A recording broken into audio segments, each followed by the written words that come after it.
Craig stared at himself in the bathroom mirror, trying to see if he could keep the emotion out of his face. It took a minute, but he achieved a calm look, just what he needed right now. This was going to be difficult. He leaned against the rim of the sink and stared at the porcelain beneath his face. Looked at the small ring of dirt around the drain, the film covering the worn chrome. The shine was gone. Wow, what a metaphor. He sighed. He listened, hoping he could hear heavy footsteps down the hallway and then the sound of the front door closing. But he didn't. If he spent any more time in the bathroom, it would look like he was hiding. That couldn't be allowed to happen. Craig pulled himself together, took another look in the mirror, and decided that was close enough to what he needed. Now for the hard part.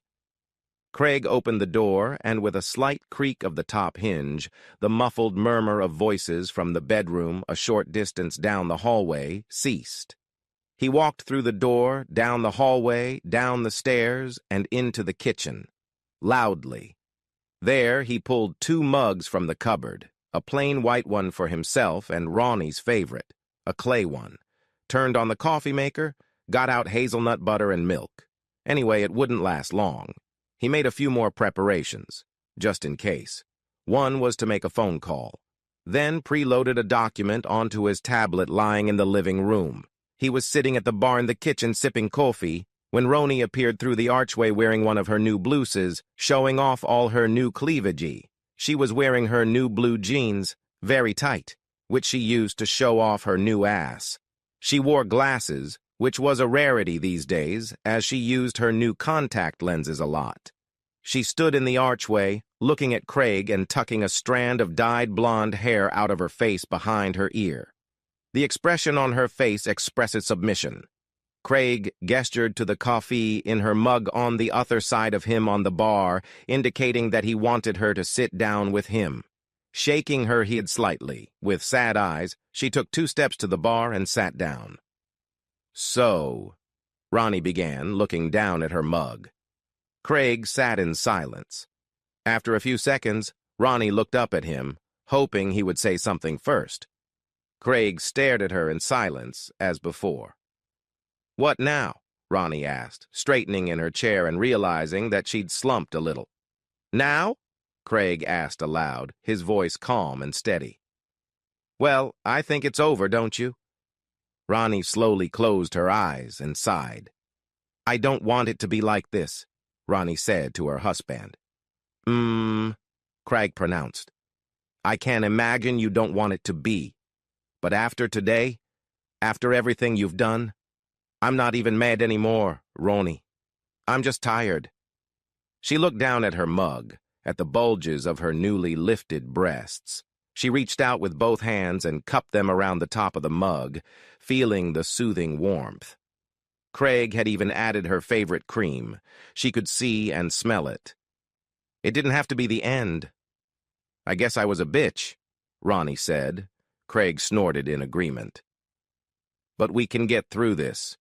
Craig stared at Ronnie in silence, fingertips tapping the sides of his mug. "Are you still going to be a bitch?" Craig asked after a long pause. Ronnie wasn't used to being at a disadvantage to her husband. He had never spoken to her in that tone of voice. The question gave her a slight shock. "It's a rhetorical question," Craig said, as Ronnie prepared to answer. "After something like that..." Craig nodded toward their bedroom. "No. No chance." Ronnie sighed, trying to find a way to make Craig understand. "It doesn't mean anything," Ronnie tried to justify herself. "I don't feel anything for him. It's just for sex." "I disagree," Craig stated, taking a small sip of his coffee. Ronnie reached across the table to touch her husband's hand around the mug. "Don't touch me," Craig growled at her. Ronnie froze. "I don't want your twisted and depraved flesh touching mine anymore," Craig told her, managing to get his emotions under control. Almost. Ronnie didn't know how to react to that. She jerked her hand away and took up her mug again, stared at Craig with a pained look on her face, unable to understand why this man, her very intelligent, loving, patient husband, who had given her so much, Would reject her like this? He had never said anything like this before. She thought he liked the changes she had made in herself. "I shouldn't have agreed to this," Craig said, running his eyes carefully over his wife, the part of her visible above the bar. "That's when it all went down." "Honey, we did it to make me feel better," Ronnie reminded him. "Oh, I guess that's where it all started." There was anger in Craig's voice, and although his gaze was steady, his voice wasn't. He was having a hard time keeping it all together. The liposuction, the elevator, then the first augmentation, then dental work, second breast surgery, just to make it look more lush. Nose job. All of it. Yes, at first it was to make you feel better about yourself. Ronnie tried to answer something, but Craig interrupted her. After the first breast augmentation, it was about making yourself as sexy as possible. Ronnie stood up so fast that the bar stool toppled over. "What's wrong with that? I've never been sexy." Craig started to gaining air in his lungs to say something, but Ronnie was on a roll, partly out of guilt, partly out of a need to go on the offensive, and partly out of fear. "I've always been just plain habitual Veronica," Ronnie accused. "The average Veronica. No one looked at me. No one noticed me. Oh, yes, I was smart and good at school, but no one wanted me. Nobody wanted me. That depressed me, Craig. So yeah, when I got the chance, I fixed that." Craig snorted. "I'm sexy now. Men want me." Ronnie jabbed her finger at Craig, who was sitting at the kitchen counter watching her. "I have big breasts. I have an ass. I've got hair. My nose is fixed. No one looks past me anymore. You just can't get over it." Craig looked at his wife with a chuckle. Ronnie wasn't interested in that. "Your fragile little ego can't handle the fact that I took my problem in hand, made myself what men want, and you saw it as a threat," Ronnie accused, her volume rising. "You can't handle being married to all of this." Ronnie ran her hands down the sides of her breasts, down her waist, down her thighs, as long as there were enough hands. Then she lifted her hands and ran them through her long blonde hair, simultaneously jutting out her breasts and swaying her hips. She had practiced this movement and pose endlessly. "You're small, Craig," Ronnie spat out to her husband and changed her pose. "And you can't handle what I am now. You'd want me to be just Veronica living in our tiny house, driving our old cars, just living." Ronnie spewed at her husband, feeling more and more in control of the situation each time. "Well, I got my breasts done, and I didn't refuse to improve further," Ronnie justified herself. "I had the fat folds at my waist sucked off, and I got a bonus at that expense. I got a nose job and a new client. The sexier I get, the more I get, Craig." Ronnie put her hands on her hips and looked intently at her husband. He stared back, meeting her gaze, and didn't flinch. "You men are so simple," Ronnie jabbed. "You think with your one mind, and I use it. See those breasts?" Ronnie moved forward again. "These breasts, which you loved so much, brought me a bonus of 5,000, and they're going to bring me more." Ronnie grabbed a strand of her hair. "This hair that used to be black?"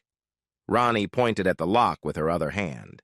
"You men react to blondes. I did that, and men started looking at me askew." Ronnie turned around and held her ass out towards Craig. "That ass? Men stumble over trying to get a good look at me as I walk past them." Ronnie turned to face her unimpressed husband again. "And all this?" Ronnie gestured at herself. "Thanks to him, I got the regional manager through my bed. I'll get the next promotion too, Craig." "It's all an investment, asshole," Ronnie shouted. "An investment in me, in us, in our future. Sure, I'm taking advantage of how stupid men can be, but I'm sick of being overlooked, of being bypassed. If you can't handle it, walk away. And if you can, get over it." "Should I leave?" Craig asked, his tone flat, normal volume, a slight smile playing on his face. "If you're so weak you can't handle it, then yeah, get the fuck out," shouted Ronnie. "When you come back, maybe I'll let you try again, but you'll have to change your attitude." "No," said Craig, picking up his cup and taking a sip. "No," yelled Ronnie. "No?" "No," Craig confirmed. Ronnie walked over to the bar and leaned on it, trying to look threatening to her husband. "Then if you're staying, you'd better follow the program, you asshole," she said to him. "I'm not going to put up with this shit. Seriously, Craig, if you can't put up with it, get the hell out." "No," Craig said again, his voice flat. "You stupid shit." Spat out at him. Ronnie spat out at him. "Well, finally! This is how it works. That's what I'm doing."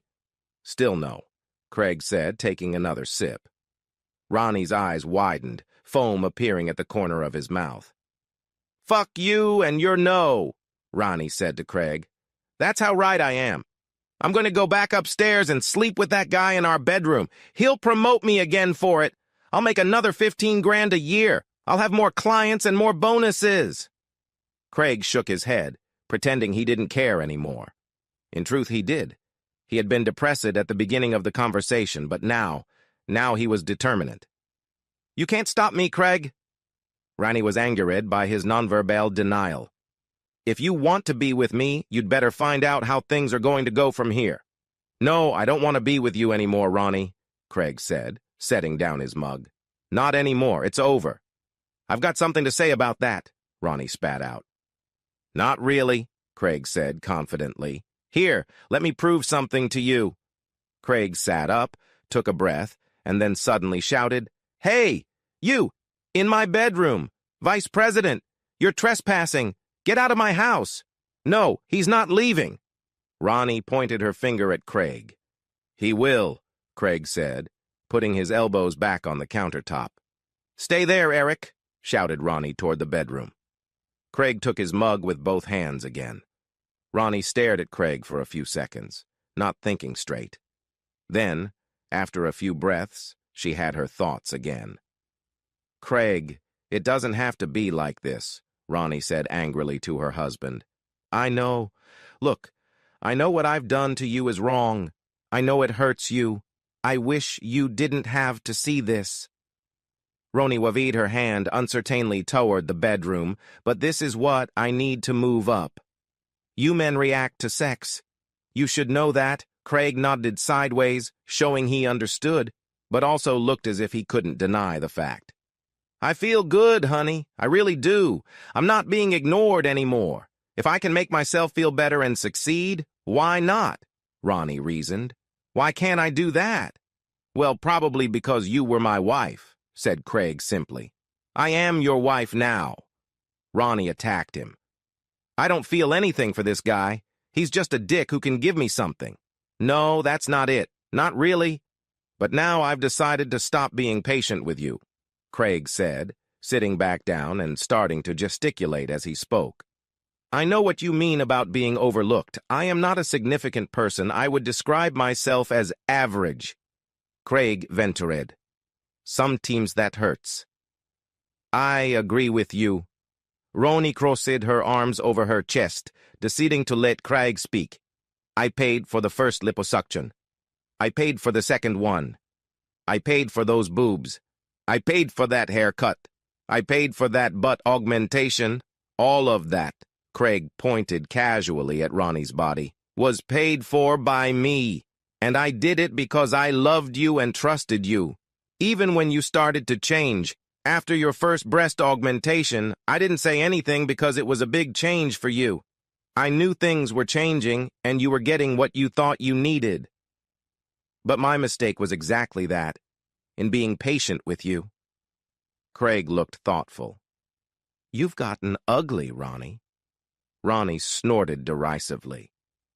"First there were those comments where you insulted your sister at Thanksgiving," Craig said. "They were just dismissively rude. She's a lot like you used to be. You shouldn't have acted that way around her.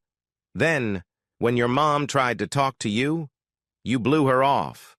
Oh, sure, you didn't bully your sister anymore that day, but you also ignored her and didn't apologize." "That's her problem," Ronnie stated. "No, this is a family problem," Craig ventured. You hurt your sister, you hurt your parents, and then you kept doing this to them. Have you noticed that they hardly talk to you anymore? Well, your brother uses some colorful epithets to describe you to me. I stopped defending you a long time ago when he uses them. Pfft, Ronnie disagreed. That was around the time you started teasing me in bed with your changes. Craig continued thoughtfully. Yeah, it was funny for a while, but then, after that, it didn't stop being teasing anymore, did it? Craig cast a questioning glance at Ronnie. After a while, you started trying to convince me that you were superior in some way. You liked that. It took me a while to realize that you started to enjoy humiliating me. Only in the bedroom, but yes, I did. So, Ronnie asked with a chuckle. And then you went after your old girlfriends, Craig remembered. Jules. You were terrible with her. She was your witness, remember? Ronnie only shrugged her shoulders. To hell with her if she can't see the obvious. Well, she did, Craig confirmed. That's why you're not friends anymore. Ronnie closed her eyes, took a deep breath in frustration, raised her eyebrows once, lowered them, and waited for Craig to continue. You've gotten worse and worse, Craig said, getting farther and farther away from Veronica, the woman I'd fallen in love with. Yes, she wasn't a model or a photo model, but she was loving, funny, smart, a little charmingly insecure, caring, compassionate, a terrible cook, a terrific friend, and my best friend. Ronnie looked at Craig with concern on her face. And you? Craig gestured at Ronnie with an open hand. You're just an evil plastic doll, which I don't like, and which I'm not going to put up with anymore. Then you can get the hell out of here? Ronnie spat, pointing at the front door. No, Craig said simply. A knock was heard from the other end of the house. Sorry, said Craig, standing up and walking out of the room. Now what? Ronnie asked irritably, rolling her eyes at the knocking on the door. The doorbell rang, and Ronnie heard Craig yell out, Coming! Ronnie leaned back to see who was behind the door when Craig opened it. Opening the door, Craig greeted two uniformed police officers, a man and a woman. Come in, come in. Letting the two wary policemen inside, who quickly spotted Ronnie through the doorway into the kitchen, the policewoman asked, Sir? Yeah, thanks for coming in, Craig said, pulling his wallet out of his pocket. He pulled out his driver's license and held it out to the policeman. Here's my license. I'm the sole owner of the house. I have a person upstairs in my bedroom trespassing on my property. Also, I think I need help escorting this woman over here off the property. Craig nodded toward Ronnie. Craig? Ronnie shouted, walking over to him. Upstairs? The female officer asked. Is he armed? What's wrong? Craig! Stop it! Yelled Ronnie. Officers, that's not true. Wait, Craig said, stepping around the officers and Ronnie. He entered the room and picked up his clipboard from the coffee table.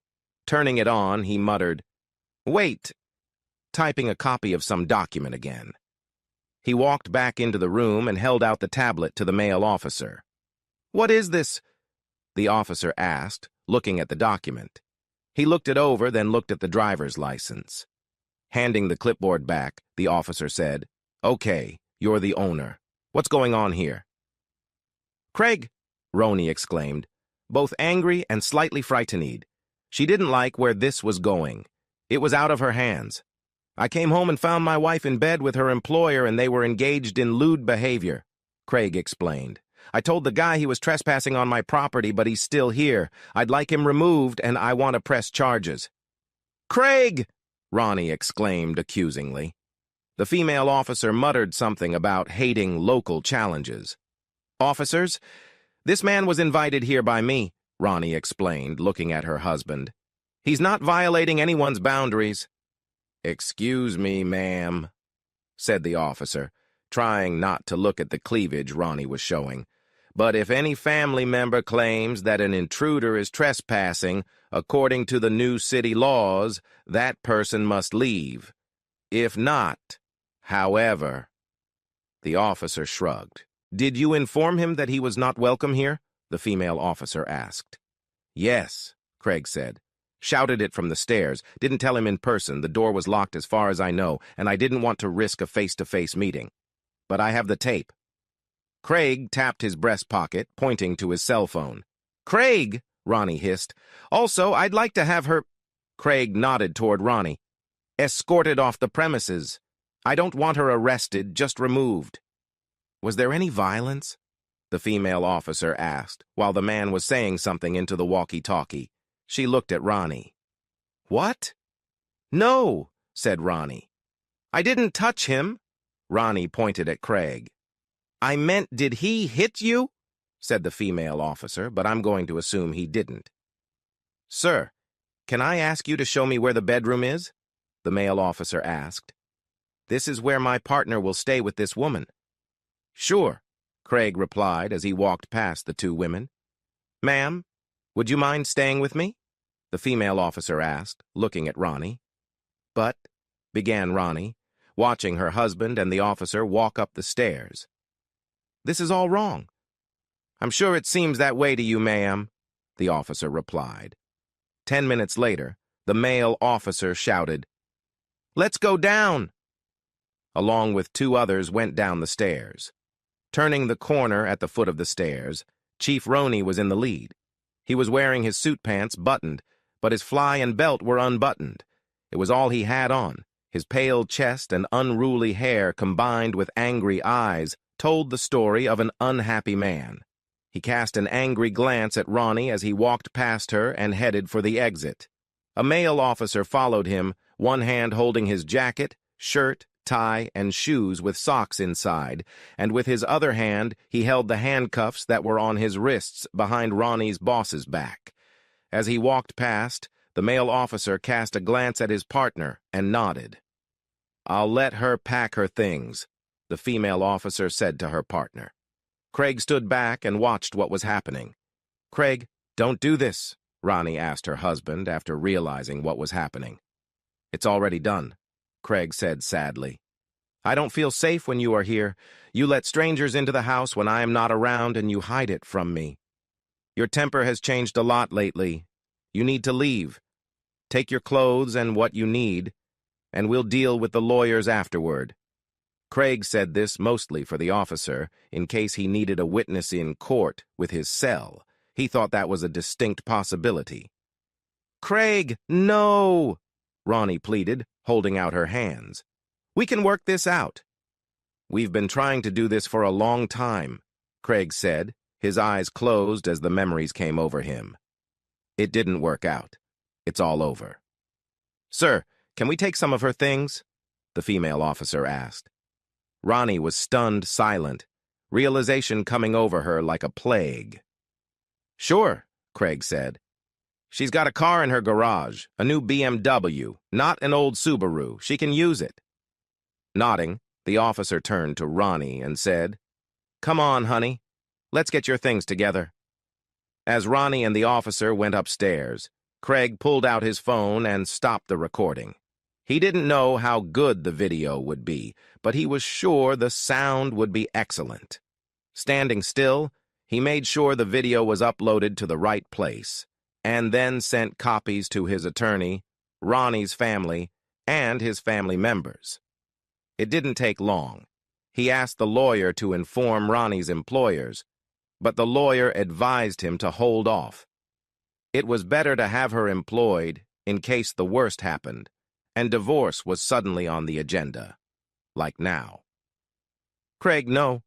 We can work things out, Ronnie said as she came down the stairs and saw her soon-to-be ex-husband. I already tried, Craig said, tucking his phone back into his pocket and turning off the sound. Talked to you about the way you were acting, tried for months. At first you listened, and then you stopped. And then a couple weeks ago, after I saw you with your boss at a company party, I stopped too. Craig, please. I've told you this before, remember? Please, Craig said softly. Can you remember how many times? Come on. said the female officer, standing still and holding one of Ronnie's suitcases. Ronnie took hold of the handles of her suitcases and, with an incredibly lost look, headed with the officer towards the garage. Craig stood still for a while, waiting. It seemed to him that it wasn't over yet. When he heard the garage door open, the BMW drive in, and then the garage door close, he exhaled and felt the tension subside a little. He collapsed on the couch and sighed heavily, then cried for his wife, who he hoped would someday be able to break free from the person she'd turned into. The coffee in the kitchen on the bar counter had long since gone cold.